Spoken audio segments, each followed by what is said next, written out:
Mumbai Tug brought to you by Sunny's World. Pune's Pride Sunny's World, Life in Funshine. Resort weddings, events, restaurants, adventure wellness.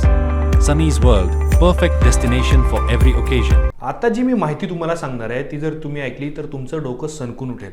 मराठवाड्यातल्या धाराशिव जिल्ह्यामधून 23 lakh litre दूध हे महाराष्ट्रामध्ये supply झालंय, जे संपूर्णतः भेसळयुक्त होतं. म्हणजे 100 लिटर दुधामागे 10 लिटर दुधात भेसळ करण्यात येत होती. आणि भेसळ कसली होती तर त्या दुधामध्ये निरमा टाकण्यात आलेला होता, पाम तेल टाकण्यात आलेलं होतं आणि दूध पावडर जी असते ती अत्यंत निकृष्ट दर्जाची होती, ती सुद्धा या दुधामध्ये मिसळण्यात आलेली होती. 8 दिवसांपूर्वी धाराशिवच्या भूम तालुक्यामध्ये एका दूध कंपनीवरती छापा टाकण्यात आलाय आणि यामधून अत्यंत धक्कादायक आणि अंगाचा थरकाप उडवणारे तपशील समोर आलेत.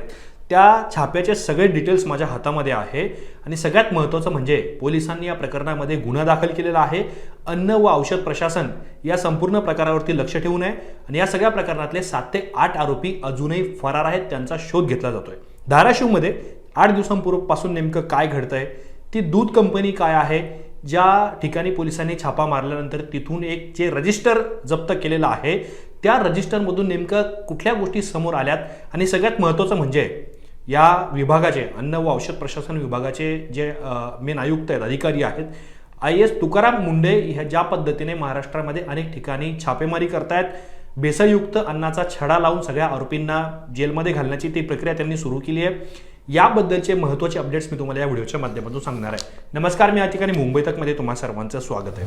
तर सगळ्यात आधी धाराशिवमध्ये नेमकं काय घडलंय, त्यानंतर तिथले तपशील, तिथल्या सगळ्या गोष्टी ज्या ज्या समोर आलेल्या आहेत, ते भेसळयुक्त दूध कसं तयार केलं गेलं, किती तयार केलं गेलं, त्यात कुठली सामग्री वापरण्यात आली आणि सगळ्यात महत्त्वाचं म्हणजे आरोपींच्या बाबतीत आता म्हणजे काय पोलीस कारवाई करतायत, चक्र कशी धाराशिवमध्ये फिरतायत ते सुद्धा मी तुम्हाला सांगणार आहे. सगळ्यात आधी भूम तालुक्यामध्ये लाखो लिटर दूध हे भेसळयुक्त दूध तयार करण्यात आलेलं होतं आणि केवळ तयार करण्यात आलेलं नव्हतं तर या दुधाची भूम तालुक्यासोबतच धाराशिव तालुक्यासोबतच राज्यातल्या अनेक भागांमध्ये विक्री करण्यात आली.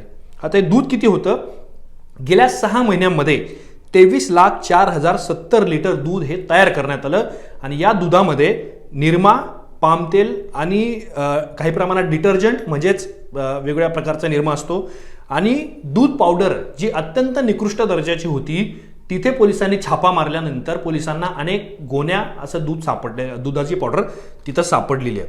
आता या सगळ्या प्रकरणामध्ये पोलिसांनी 8 दिवसांपूर्वी गुन्हा दाखल केला आहे आणि अजूनही सर्व आरोपी फरार आहेत. पण या सगळ्या छाप्यामध्ये किंवा कारवाईमध्ये एक पुरावा अत्यंत महत्त्वाचा ठरला आणि तो म्हणजे जिथं पोलिसांनी छापा टाकला त्या कंपनीमधून एक सेल रजिस्टर सापडलंय आणि त्या सेल रजिस्टरमध्ये आरोपींनी भेसळयुक्त दूध तयार करताना त्याच्या सगळ्या डिटेल्स लिहून ठेवलेल्या होत्या.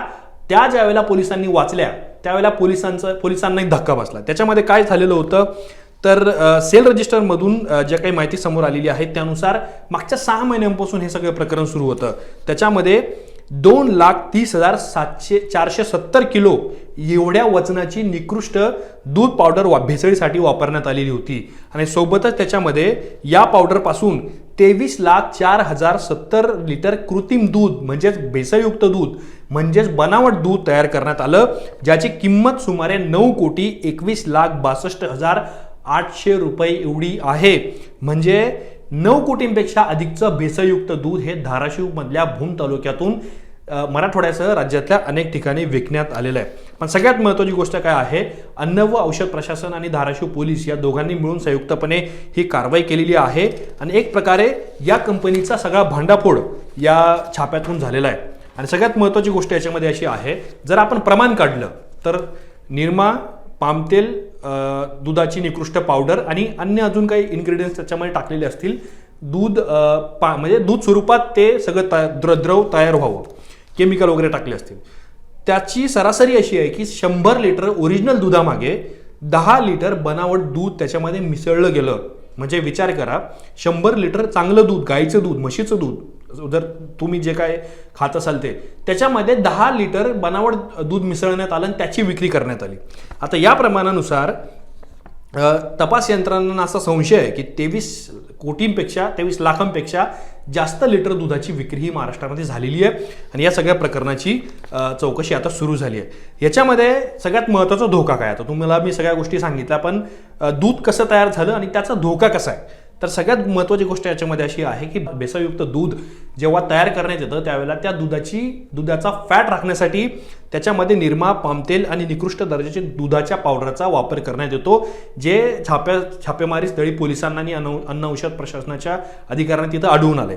दुसरा महत्त्वाचा मुद्दा याच्यामध्ये असा आहे की या पदार्थांच्या वापरामुळं किंवा जी सामग्री या दुधाला निर्माण करण्यासाठी वापरण्यात आलेली आहे यामुळं नागरिकांच्या आरोग्याला धोका निर्माण होतो. आणि सगळ्यात महत्त्वाची गोष्ट तुकाराम मुंडे सांगतात त्या पद्धतीने चिमुकले असतील, महिला असतील, गर्भवती महिला असतील, घरात आजारी असलेली व्यक्ती असतील आणि सगळ्यात महत्त्वाचं म्हणजे घरातले आबालवृद्ध असतील, यांना या भेसळयुक्त दुधाचा सर्वाधिक धोका असतो. म्हणजे आता अर्थातच कुठल्याही व्यक्तीच्या शरीराला हे भेसळयुक्त दूध चांगलं नसतं, ते घातकच असतं, पण अशा प्रकारच्या भेसळयुक्त दुधाचं सेवन केलं तर त्यामुळं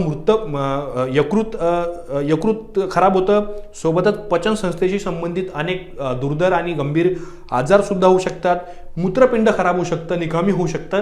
अशा प्रकारच्या अनेक आजार हे निर्माण होऊ शकतात. आणि विशेषतः लहान मुलं, गर्भवती महिला, ज्या पद्धतीने मी सांगतोय, महिला आणि ज्येष्ठ नागरिक यांना याच्यापेक्षा सगळ्यात मोठा धोका असतो. त्यामुळं या दृष्टीने सुद्धा या कारवाईला पाहिलं जातंय. आणि यानंतर आता आरोपी कोण आहेत, तर आरोपींना सुद्धा शोधण्याची प्रक्रिया ही पोलिसांनी केलेली आहे, गुन्हा दाखल केलेला आहे.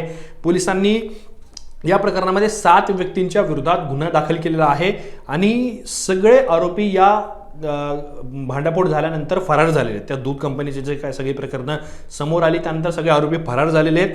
आणि त्या आरोपींना शोधण्यासाठी जिल्हा पोलिसांनी काय केलंय, काही पोलीस निरीक्षकांच्या नेतृत्वाखाली विशेष पथक तयार करण्यात आलेली आहेत आणि ते धाराशिव जिल्ह्यासोबतच ज्या ठिकाणी संशय आहे पोलिसांना किंवा तिथे लपून बसले असतील अशा ठिकाणी त्या पथकांना पाठवून आरोपींचा शोध घेतला जातोय, त्यांची शोध मोहीम सुरू आहे. पण सगळ्यात महत्त्वाची गोष्ट अशी आहे की अन्न सुरक्षा व मानकं या कायद्यानुसार दूध भेसळीसारख्या अत्यंत गंभीर गुन्ह्यामध्ये जर एखादा व्यक्ती दोषी आढळला तर त्याला 10 लाख रुपयांपर्यंतचा दंड आणि जन्मठेपेपर्यंतच्या शिक्षेची तरतूद आहे. आता हे आरोपी जर सगळ्या प्रकरणामध्ये दोषी आढळले, आता हा मोठा कायदेशीर प्रवास आहे. पोलीस नाटक करतील, त्यांच्यावरती चार्जशीट दाखल केली जाईल, मग ते कोर्टात जाईल, तो भाग वेगळा. पण याच्यामध्ये शिक्षेची तरतूद सुद्धा मी तुम्हाला सांगितली. पण सगळ्यात महत्त्वाची गोष्ट याच्यामध्ये अशी आहे की काल मुंबई तकवरती तुम्ही तुकाराम मुंडे यांची मुलाखत बघितली असेल, तुम्ही बघितली नसेल तर लाईव्ह आणि व्हिडिओ सेक्शनमध्ये जर तुम्ही गेलात तर तुम्हाला तुकाराम मुंडे यांची मुलाखत पाहायला मिळेल.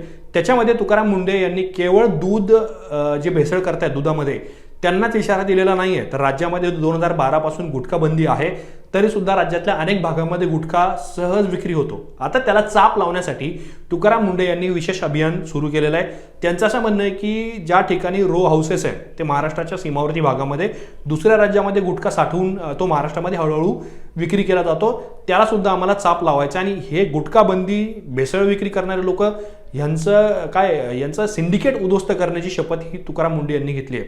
आणि याच्यामध्ये काही हॉटेल्स असतील, उपाहारगृह असतील किंवा अन्य ठिकाणी दुकानं असतील, किराणा दुकानं किंवा मेडिकल्स असतील, जिथे लोकांच्या आरोग्याशी संबंध येतो, जिथे लोकांची खायची वस्तू असते, शरीराला आपण घेतो त्या सगळ्या गोष्टी, तिथे तुकाराम मुंडे यांच्या विभागाची करडी नजर असणार आहे. पण धाराशिवमध्ये काय घडलेलं होतं ह्या ज्या पद्धतीने डिटेल्स समोर येतात, तुम्ही साताऱ्यामध्ये बघितलं असेल, साताऱ्यामध्ये भेसळयुक्त दूध आहे आणि म्हणून तिथे धाड पडू शकते अशी जेव्हा अफवा पसरली तर त्यावेळेला तिथे काही दूध उत्पादक म्हणजे डेअरीवाल्यांनी रस्त्यावरती दूध ओतून दिलेलं होतं. मुंबईमध्ये सुद्धा अशा काही प्रकारच्या घटना घडल्याचं तुम्ही ऐकले असेल. पण आता धाराशिवमध्ये ज्या वेळेला ही घटना समोर येते आहे त्यानिमित्ताने अनेक महत्त्वाचे प्रश्न निर्माण होत आहेत की आता भेसळयुक्त दूध बनवणाऱ्यांचं करायचं काय, आणि या निमित्ताने कायद्याचा बडगा सुद्धा उगारण्यात येतो आहे.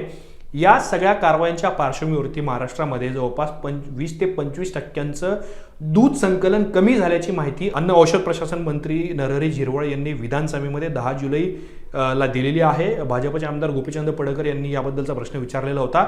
म्हणजे याचा अर्थ महाराष्ट्रामध्ये भेसळयुक्त दूध विकलं जात होतं का?